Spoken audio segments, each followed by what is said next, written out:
March মাসের তপ্ত দিনগুলোতে মধ্যপ্রাচ্যের আকাশ আজ কেবল তপ্ত রোদে নয়, বরং বারুদ আর আগুনের শিখায় প্রজ্বলিত।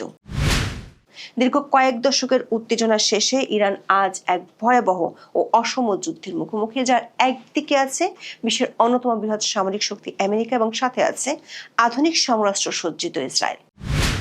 গত 28শে ফেব্রুয়ারি শুরু হওয়া অপারেশন এপিক ফিউরি ইরানের সার্বভৌমত্ব আর স্বাভাবিক জীবনকে চূর্ণ বিচূর্ণ করে দিয়েছে, যার ফলে দেশটির সর্বোচ্চ নেতা আয়াতুল্লাহ আলী খামেনি সহ শীর্ষস্থানীয় অসংখ্য নেতৃত্ব মারা গেছেন। বর্তমানে যখন মুসলিম বিশ্ব পবিত্র রমজান মাসের সিয়াম সাধনা শেষে ঈদ উল ফিতরের আনন্দের প্রতীক্ষায় প্রহর গুনছে, তখন ইরানের রাজপথে শোক আর ধ্বংসস্তূপের নিচে চাপা পড়ে আছে অগণিত সাধারণ মানুষের স্বপ্ন।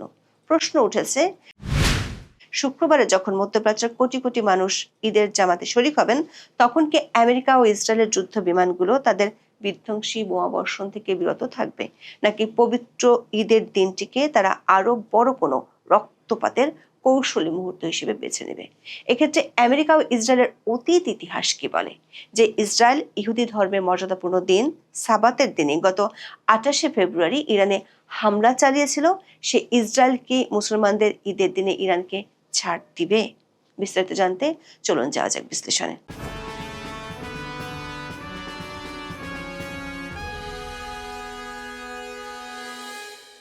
গত 28শে ফেব্রুয়ারি দিনটি ইরানের জন্য এক কালো দিন ছিল।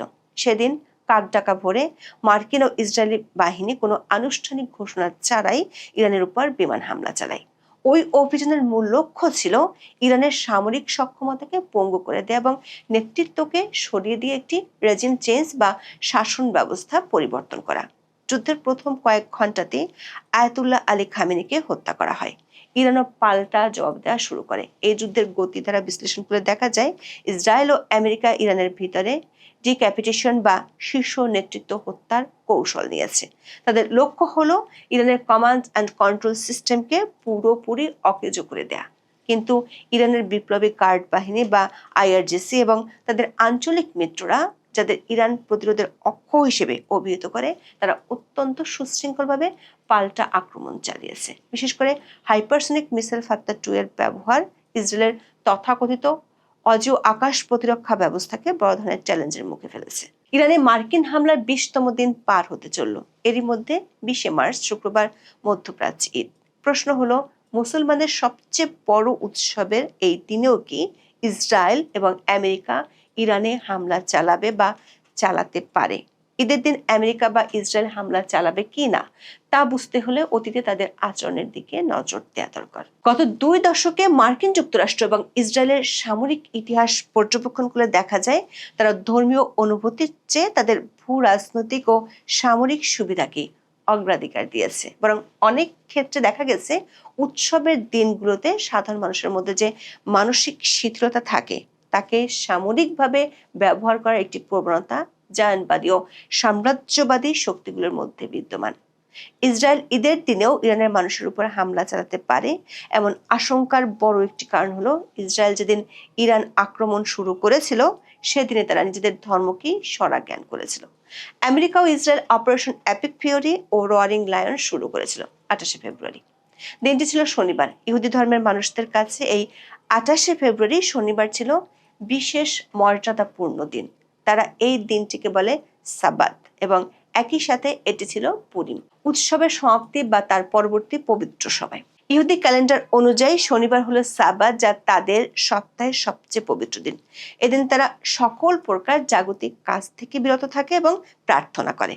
অথচ সেই দিনটিকে কৌশলগত চমক হিসেবে ব্যবহার করেছেন ট্রাম্প আর নেতানিয়াহু। শনিবার বা সাবাত সাধারণত বিশ্রামের দিন হওয়ায় ইরান এই সময় এত বড় মাপের হামলার আশঙ্কা করেনি। সে ভরসায় শীর্ষ নেতাদের নিয়ে বৈঠক করেছিলেন আয়াতুল্লাহ আলী খামেনি। আমেরিকা ও ইসরায়েল এই সুযোগটিকে কাজে লাগিয়েছিল। প্রশ্ন উঠেছে, নিজেদের ধর্মের বারণ যারা শোনে না, তারা কি অন্য ধর্মের প্রতি শ্রদ্ধা ও সম্মান দেখাবে? আফগানিস্তান ও ইরাক যুদ্ধের উদাহরণ এখানে খুব প্রাসঙ্গিক। 2001 সালের অক্টোবরে যখন আমেরিকা আফগানিস্তানে অপারেশন এন্ডিউরিং ফ্রিডম শুরু করে, তখন সামনে ছিল রমজান মাস। মুসলিম বিশ্বের তীব্র সমালোচনা সত্ত্বেও সেই সময় বিমান হামলা বন্ধ করা হয়নি। একইভাবে ইরাক যুদ্ধের দীর্ঘ সময় বহুবার দেখা গেছে যে ঈদের নামাজের জামাতের কাছাকাছি বা পবিত্র শহরগুলোতে মার্কিন বাহিনী তাদের অভিযান পরিচালনা করেছে। তাদের যুক্তি ছিল সন্ত্রাসীরা পবিত্র স্থান ও উৎসবকে ঢাল হিসেবে ব্যবহার করছে। দর্শক, আপনাদের হয়তো মনে আছে আমেরিকা যেদিন প্রেসিডেন্ট সাদ্দাম হোসেনের ফাঁসি কার্যকর করেছিল সে দিনটি ছিল ঈদ উল আজহা বা কোরবানির ঈদের দিন। সাদ্দাম হোসেনের ফাঁসি কার্যকর করা হয় 2006 সালের 30 ডিসেম্বর। ইরাকে আইন অনুযায়ী ঈদের ছুটির দিনগুলোতে সাধারণত মৃত্যুদণ্ড কার্যকর করা নিষিদ্ধ ছিল, কিন্তু তৎকালীন ইরাকি সরকার এবং মার্কিন যুক্তরাষ্ট্রের প্রভাবে এই আইন উপেক্ষা করা হয়েছিল। ঈদের মতো একটি খুশির দিনে এবং ইসলামের পবিত্র মাসে একজন মুসলিম নেতার ফাঁসি কার্যকর করাকে অনেকেই ধর্মীয় অনুভূতির উপর আঘাত হিসেবে দেখেছিলেন। সোমালিয়ার যুদ্ধক্ষেত্র মার্কিন ড্রোন হামলা রমজান মাসে নিয়মিত ঘটনা ছিল। এবার গাজার দিকে তাকানো যাক।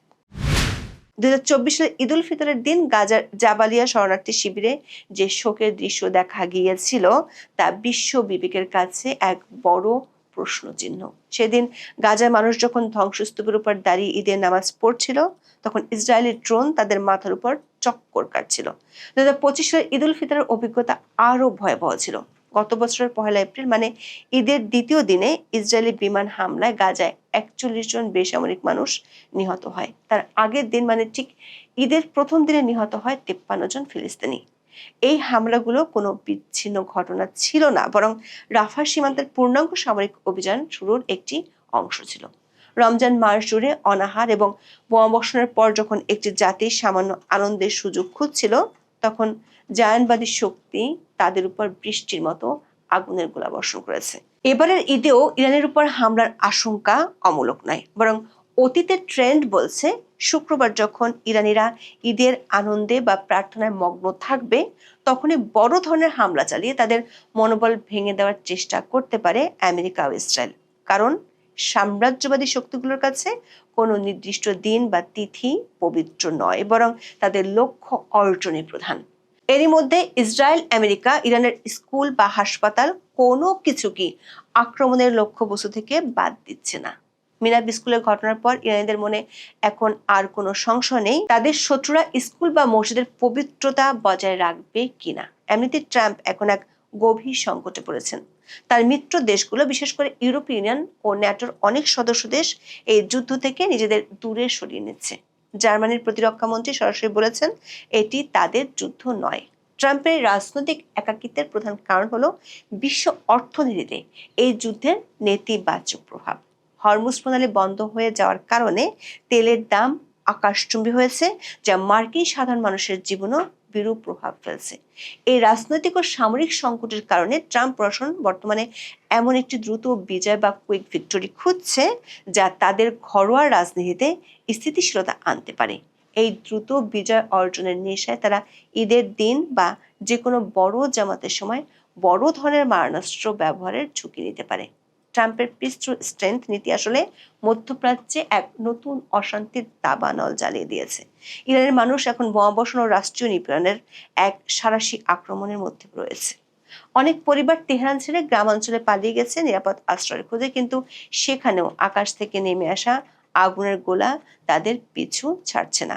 ধর্মীয়ভাবে ঈদের নামাজ পড়া ওয়াজিব বা অত্যন্ত গুরুত্বপূর্ণ একটি বিধান, কিন্তু যুদ্ধের এই ভয়াবহতায় জীবনের নিরাপত্তাই এখন প্রধান প্রশ্ন। মার্কিন ও ইসরায়েলি ড্রোনগুলো অবিরত আকাশ থেকে নজরদারি চালাচ্ছে এবং যে কোনো বড় সমাবেশকে তারা সামরিক হুমকি হিসেবে চিহ্নিত করে হামলা চালাতে পারে। ইতিমধ্যে সংযুক্ত আরব আমিরাত, কুয়েত এবং কাতারের মতো পার্শ্ববর্তী দেশগুলো নিরাপত্তার স্বার্থে খোলা মাঠে ঈদের নামাজ নিষিদ্ধ করেছে এবং কেবল মসজিদের ভিতরে সীমিত পরিসরে নামাজ পড়ার নির্দেশ দিয়েছে। আমেরিকা ও ইসরায়েল যদি শুক্রবার ঈদের দিন হামলা চালায় তবে তা হবে মানবতা ও ধর্মের উপর এক চরম আঘাত। অতীতের সকল ট্রেন্ড এবং বর্তমান সামরিক গতিধারা বিশ্লেষণ করে দেখা যায় শত্রুপক্ষ এই দিনটিকে তাদের কৌশলগত অগ্রগতির জন্য বেছে নিতে পারে, কিন্তু ইরানের জনগণ আজ আর আগের মতো ভীত নাই। তারা তাদের প্রিয় নেতাকে হারিয়েছে, তাদের সন্তানদের স্কুল ড্রেসের রক্তে রঞ্জিত হতে দেখেছে। এই শোক তাদের এখন শক্তিতে রূপান্তরিত হয়েছে। ঈদের নামাজে যখন তারা সমবেত হবে তখন তাদের হাতে হয়তো তসবিহ থাকবে, কিন্তু তাদের হৃদয়ে থাকবে প্রতিরোধের আগুন। পাত্তা 2 এর মতো মিসাইলগুলো হয়তো তাদের আকাশ রক্ষা করবে না, কিন্তু তাদের একতা এবং আত্মত্যাগের মানসিকতা আগ্রাসনকারীদের জন্য এক দুর্ভেদ্য দেয়াল হয়ে দাঁড়াবে। ট্রাম্প এবং নেতানিয়াহু হয়তো মনে করছেন তারা ইরানকে পিষে ফেলবেন, কিন্তু ইতিহাসের শিক্ষা হলো কোনো জাতিকে বোমা দিয়ে চিরকাল দাবিয়ে রাখা যায় না। শুক্রবার এই ঈদ হবে ইতিহাসের এক করুণ সাক্ষী। যদি আকাশ থেকে বোমা ঝরে তবে বিশ্ব দেখবে সাম্রাজ্যবাদের নগ্ন রূপ। আর যদি ইরান তার প্রতিরক্ষার মাধ্যমে এই পবিত্র দিনটিকে রক্ষা করতে পারে তবে তা হবে প্রতিরোধের এক নতুন মহাকাব্য।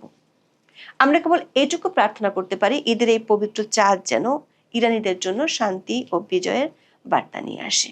এখন এই পর্যন্ত। সবাই ভালো থাকুন, সুস্থ থাকুন, নিরাপদে থাকুন। দেখা হবে আগামী পর্বে।